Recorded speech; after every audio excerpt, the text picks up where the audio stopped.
Senadora, el Frente Amplio, como dicen las consultoras, las empresas encuestadoras, viene subiendo en las encuestas. Uno se pregunta si ese subir implicará poder llegar a ganar el gobierno, incluso alcanzar la mayoría parlamentaria. Bueno, yo estoy convencida de que eso va a ser así, de que se va a ganar el gobierno, de que es muy probable tener la mayoría parlamentaria y que además la reforma que impulsa el doctor Larrañaga no va a salir. Mi experiencia son las campañas y si bien esta es una campaña que yo la veo notoriamente como creo que es el sentido general diferente a otras, me da la sensación de que lo que ha ocurrido es que la gente está pero no se moviliza como se movilizaba en campañas anteriores. No se puede evaluar ahora, habrá que evaluarlo y lo deberán evaluar mucho los técnicos acerca de qué cosas cambiaron, ¿verdad? Creo que por un lado es una campaña súper larga para todo el mundo y además creo que las redes quitan mucho del fervor que antes podía expresarse en las calles, presencialmente, ¿no? Pero se verá. Lo que sí, yo encuentro a la gente y la gente está convencida de que ha habido cambios importantes en su vida y que hay que continuar con un gobierno del Frente Amplio. Entonces, se irá creciendo más lentamente, se irá descubriendo el posicionamiento de la gente más tardíamente, no lo sé, ni tengo claro cuáles podrán terminar siendo las explicaciones científicas que interpreten esa realidad. Pero lo que sí estoy convencida es de que la gente está, al igual que antes podía concurrir a un acto o a una caravana, hoy cuando uno hace el puerta a puerta, cuando uno los encuentra en una barriada, manifiestan esa conformidad. La fórmula Daniel Martínez, Graciela Villar, ¿ha sido una fórmula demasiado montevideana y eso le ha restado al Frente Amplio en el interior? Mira, ya te contesto tu pregunta. Yo la defino siempre como una fórmula arrolladora, porque me interesa mucho destacar cómo es la personalidad de ambos. Seguramente con un Daniel más conocido que con una Graciela, pero ambos son gente que a lo largo de su vida ha apoyado las ideas que hoy también defiende. Y las ha militado, ha luchado por ellas. Entonces, me parece que es muy bueno que nosotros, para un gobierno que no puede ser solo más de lo mismo, como hemos dicho, sino que tiene algunos desafíos muy importantes, se necesita de una fórmula que tenga mucha fuerza, que tengan esos antecedentes de gente que trabaja las horas que haya que trabajar, los días que haya que trabajar y que en principio ningún obstáculo es real hasta no hacerlo imposible por removerlo, ¿verdad?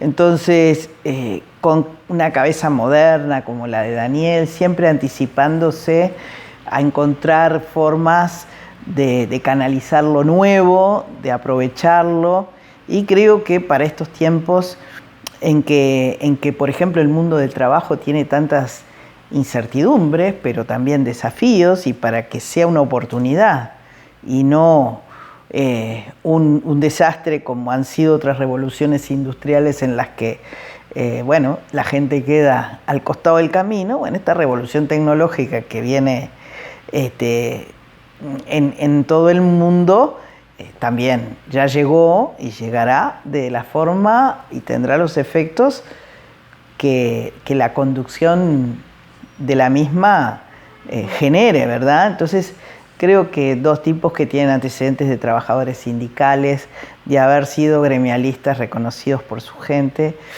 y además Daniel con toda la experiencia larga en materia de dirección de presidencia de ANCAP. De una empresa como ANCAP, Ministerio de Industria, Energía y Minería, senador, intendente. Creo que hace una importante forma en la que puede demostrar en el gobierno o hacer en el gobierno algo que muestra en la campaña, y es que frente a la gente que le pregunta cómo solucionar un tema acá o un tema allá, él siempre tiene una experiencia a la cual referirse, ¿verdad?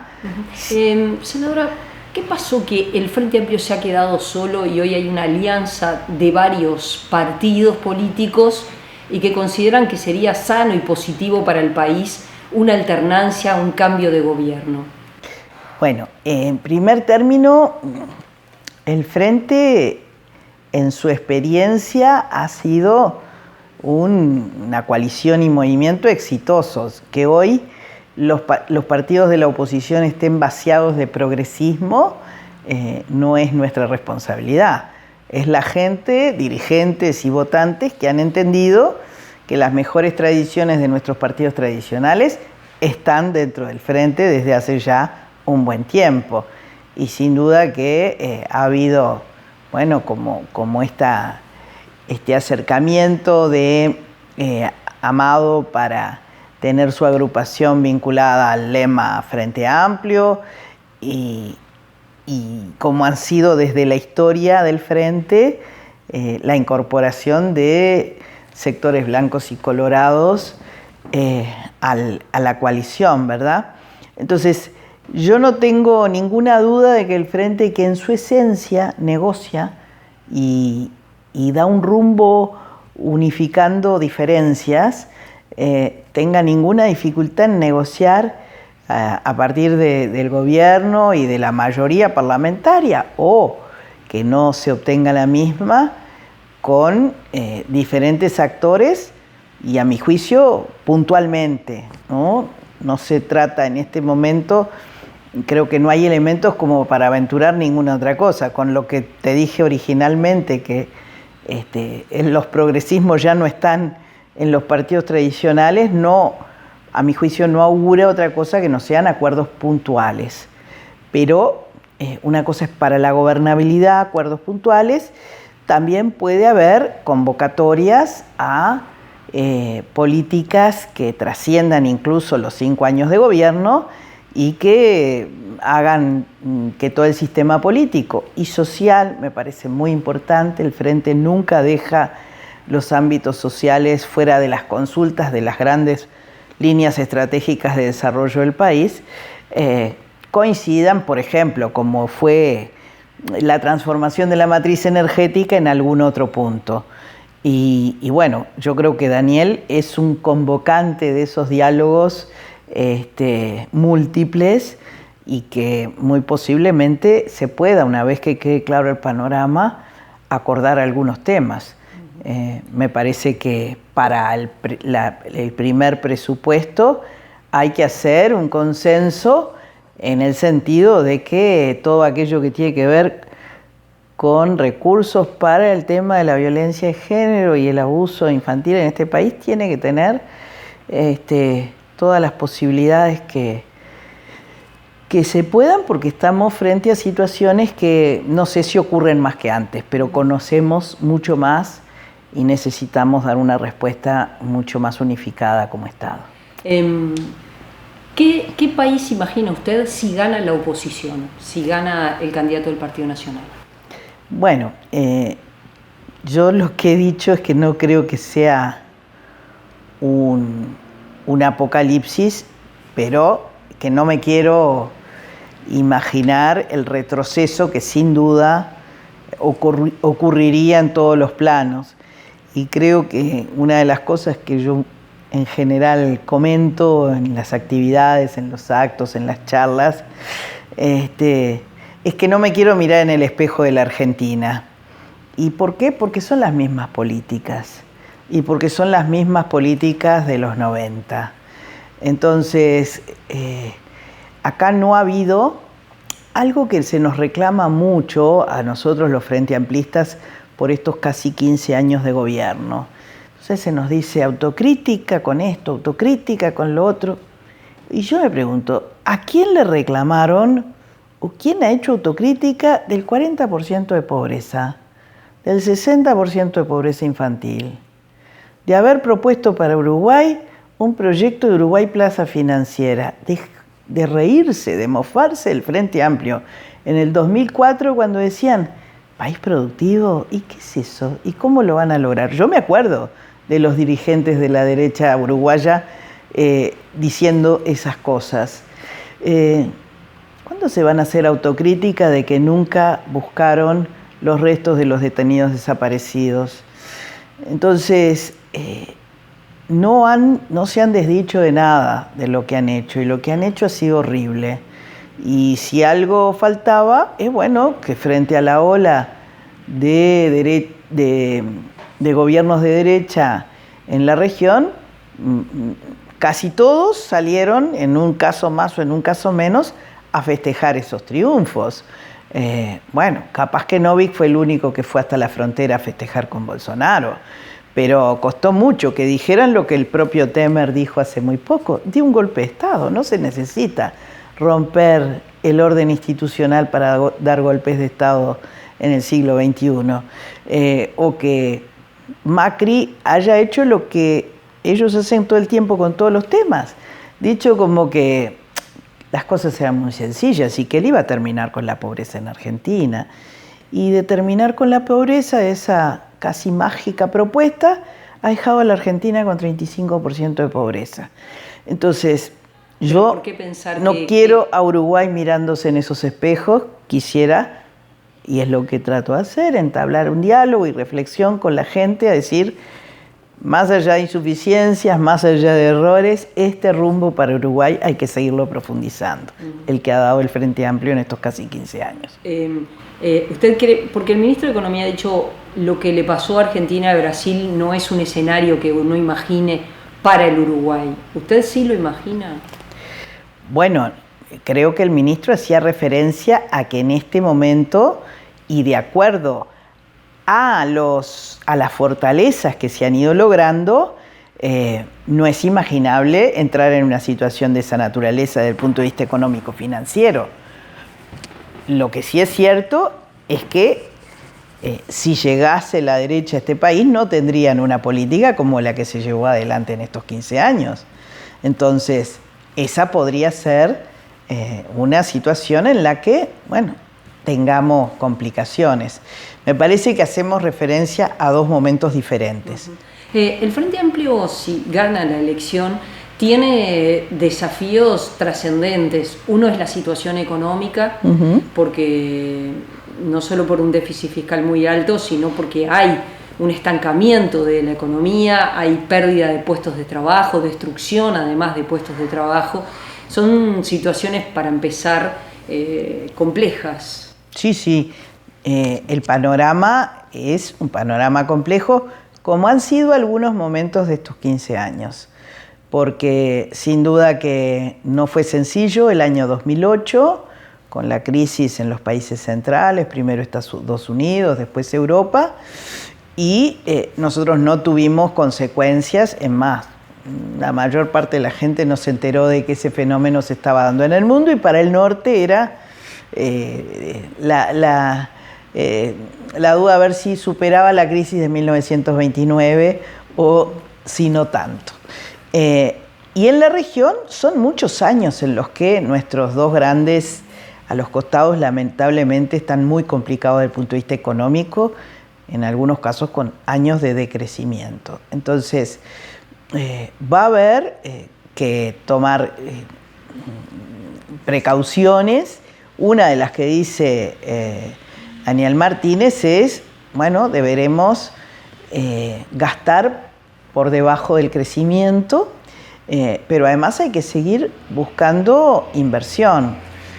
No solo la inversión que va a venir, que ya está en Uruguay, de UPM2, y cómo generaría no solo puestos de trabajo, sino una de las cosas que me parece muy importante y que yo insisto siempre es en esos fondos para investigación, porque Uruguay tiene que pensar siempre su crecimiento en clave de calidad, de valor agregado, de inteligencia, y no en clave de cantidad. Y ahí me parece que puede haber desarrollos interesantes. Pero además, como también lo ha dicho el compañero Mujica, ojalá muchos dineros de uruguayos que están en el exterior, sin ningún tipo de productividad, pudieran estar en inversiones en el país, ¿no? Porque queda claro que un consorcio que genere una inversión similar a la que generan inversiones extranjeras tiene los mismos beneficios de acuerdo a la ley de inversiones. Aunque sea una cantinela permanente el que se diga, yo quisiera los mismos beneficios que UPM. Bueno, tenés los mismos beneficios si generás una inversión con dimensiones significativas.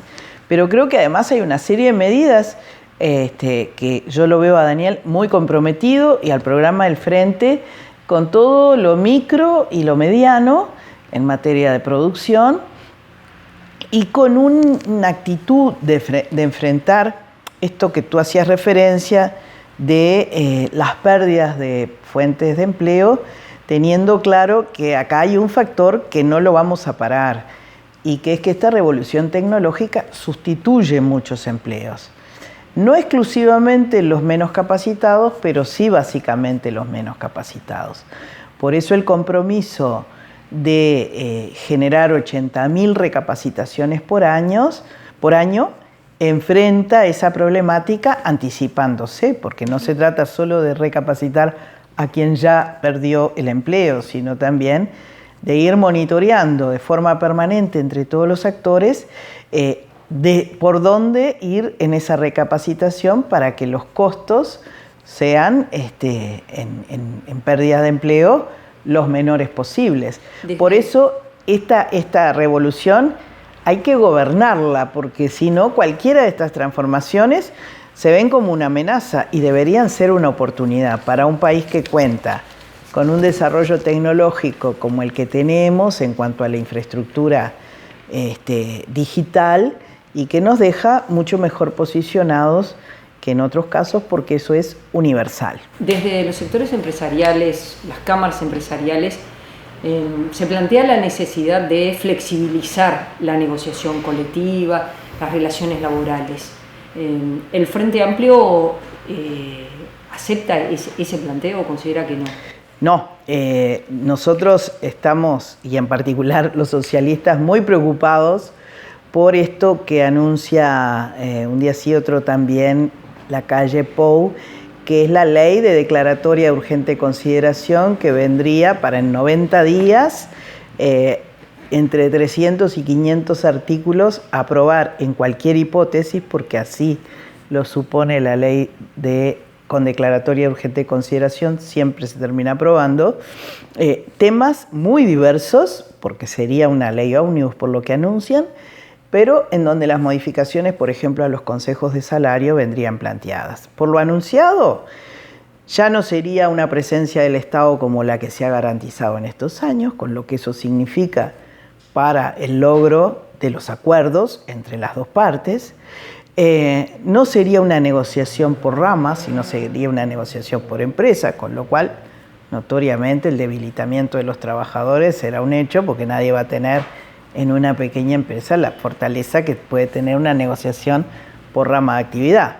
Pero además se negociaría el piso del salario, y cuando uno negocia el piso, el techo se le pegotea al piso. Entonces, afectar el salario es afectar a las jubilaciones, afectar a las pensiones, porque todos sabemos cómo se correlaciona eso, y sin duda que nosotros quisiéramos continuar con una negociación tripartita y reconociendo que el mayor factor de redistribución en nuestro país en estos años ha sido la elevación del salario mínimo y la elevación salarial producto de los consejos y de la negociación salarial. Entonces, ¿cómo vamos a dañar el factor de mayor redistribución en la sociedad? De ninguna manera, no está dentro de nuestra concepción el debilitar los consejos de salario. Ellos lo plantean porque entienden de que está inclinado hacia el beneficio de los trabajadores. Y bueno, ya era tiempo, si es así, que aunque no creo, pero el Frente Amplio es un proyecto para las grandes mayorías. Y sin duda los trabajadores lo son, y sin duda en un país con la pirámide demográfica que tenemos, los jubilados también lo son, y pensionistas. Entonces sí hay que pensar en las grandes mayorías, no hay que pensar en las élites, aunque se piense en clave país, pero hay cosas que un proyecto como el del Frente Amplio ha dado bienestar a la sociedad porque ha pensado en clave de grandes mayorías. En materia de seguridad, otro de los temas que preocupa, ¿cómo vio la elección que hizo el candidato Daniel Martínez de Gustavo Leal como próximo ministro del Interior en caso de que el Frente Amplio gane la elección? Bueno, puedo transmitir lo que veo cuando recorro con ellos los barrios y las ciudades y los pueblos, que la gente lo reconoce y que la gente responde favorablemente a alguien que ha puesto el cuerpo en el trabajo contra el narcotráfico y contra aquello que es tan importante como mantener la presencia del Estado y evitar que el crimen organizado coopte los territorios, impidiendo que la gente que vive de su trabajo y que es honesta pueda tener, bueno, una ambulancia que llegue en la noche hasta donde deba hacerlo. Yo creo que hay una importante jerarquización de ese tema. A veces la gente entiende que el Frente no estaría reconociendo la importancia del tema de la seguridad porque no sugerimos propuestas como la de la reforma constitucional del doctor Larrañaga, en donde sentimos que es un engaño a la gente porque no hay respuesta sencilla para el tema de la seguridad y la convivencia, porque nosotros le colocamos los dos temas porque nos parece que es esencial que nosotros entendamos el hecho de que en nuestra sociedad la violencia está en muchas actividades, no solo en cuando se comete un delito, que sin duda se cometen con más violencia que antes, pero también hay una situación en la cual un fenómeno que hace algunos años no conocíamos, como el sicariato, hoy se contrata por 4.500 pesos a alguien que mate y cometa por encargo un femicidio. Entonces, el delito ha cambiado sus modalidades, el crimen organizado va mucho más rápido que la represión, tenemos siempre que insistir mucho en la prevención, y la prevención es para evitar que alguien ingrese en el delito, pero también para evitar que reincida en el delito. Y bueno, nosotros hemos dado nuestras opiniones dentro del Frente, me refiero a los socialistas, acá en el Legislativo, en algunas ocasiones hemos discutido y votado por disciplina algunas medidas porque creemos que si bien hay un sentimiento de necesidad de aumentar penas y de evitar, recorriendo el interior hay lugares donde nos dicen no cierres el auto, no va a pasar nada, o sea, coexisten dos Uruguay, el que todos querríamos que volviera, de no cerrar la puerta, de no cerrar las ventanas, de dejar el auto abierto, y el otro con fenómenos de violencia muy fuertes y de delito.